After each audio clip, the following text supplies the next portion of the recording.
Do you remember the moment you realized that the world had changed?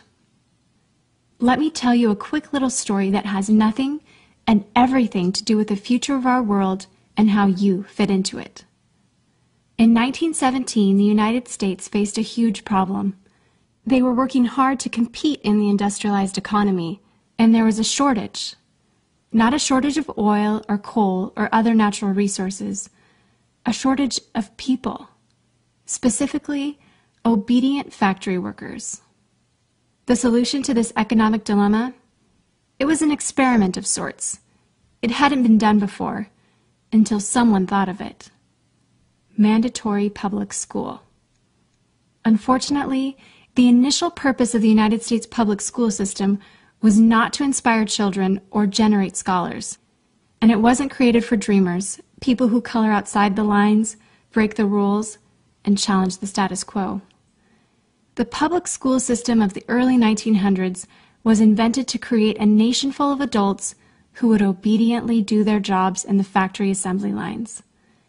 Teaching kids to sit in straight rows and scheduling the entire day with the ringing of bells wasn't by chance. Punishing those who didn't conform was purposeful. These were the skills they would need to join the labor force. Intentional or not, this early method of turning dreamers into workers was an investment in the nation's economic future. And it worked. This then led to several generations of productive, fully employed workers. But it isn't working anymore. Why?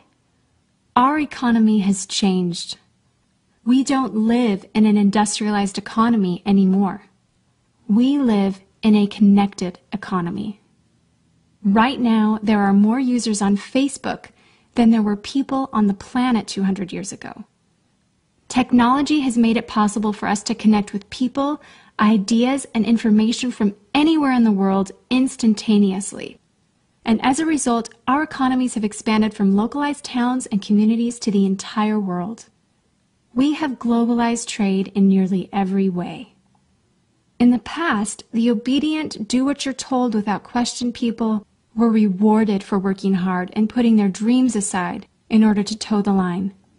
They were given well-paying jobs that led to long-term careers. They were guaranteed pensions, benefits, and the promise that they would always be taken care of.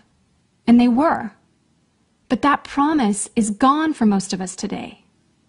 Even if you have a white-collar job, the majority of white-collar workers are still working in a factory. Instead of operating a sewing machine or welding a widget, they now push pencils, type on keyboards, or process paperwork.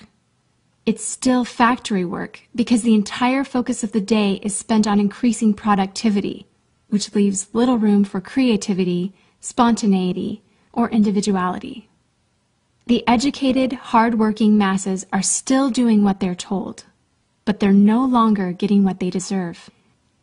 Even if you do everything you are told to do today, graduate from high school, go to college, get a degree, work hard in whatever job you can find, if you're lucky enough to find one, you're not guaranteed anything. Companies are being forced to change or die right now. Layoffs happen much more often than job openings appear, and the highest paying jobs are disappearing or heading overseas at an alarming rate. If you have a job where your boss tells you exactly what to do, he or she will always find someone cheaper than you to do it.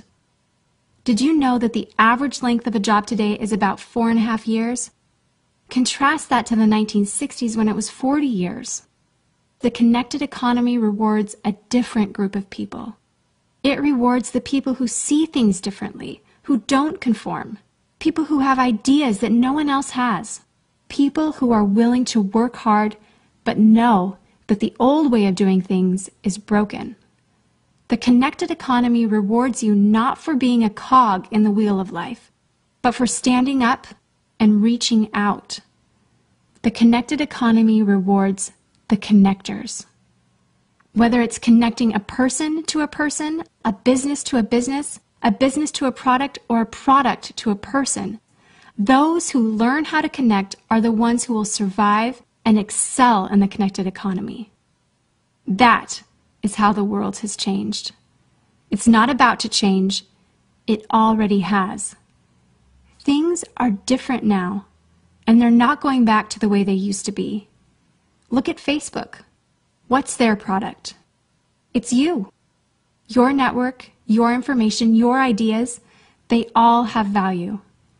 Does Facebook pay you for the money they make selling your information to advertisers? No. But we still use it because we have an innate desire to connect with people. In fact, neuroscientists have found that we are actually hardwired to connect with each other. Some people know how to leverage this innate ability in today's economy, but most don't.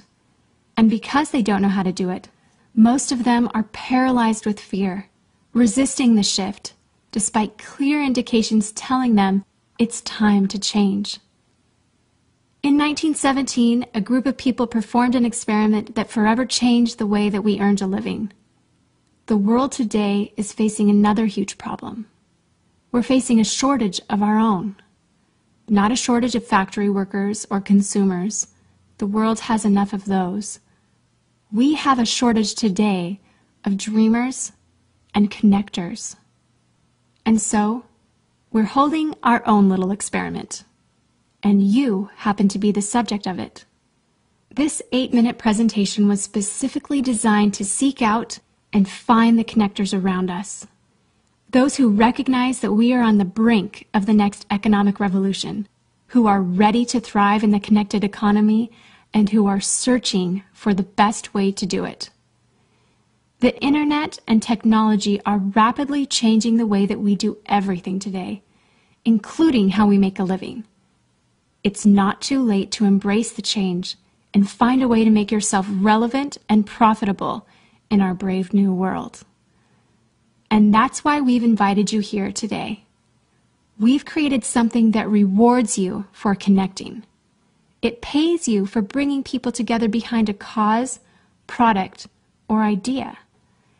And we have systematized it and made it so that you can do it from anywhere, with anyone, at any time.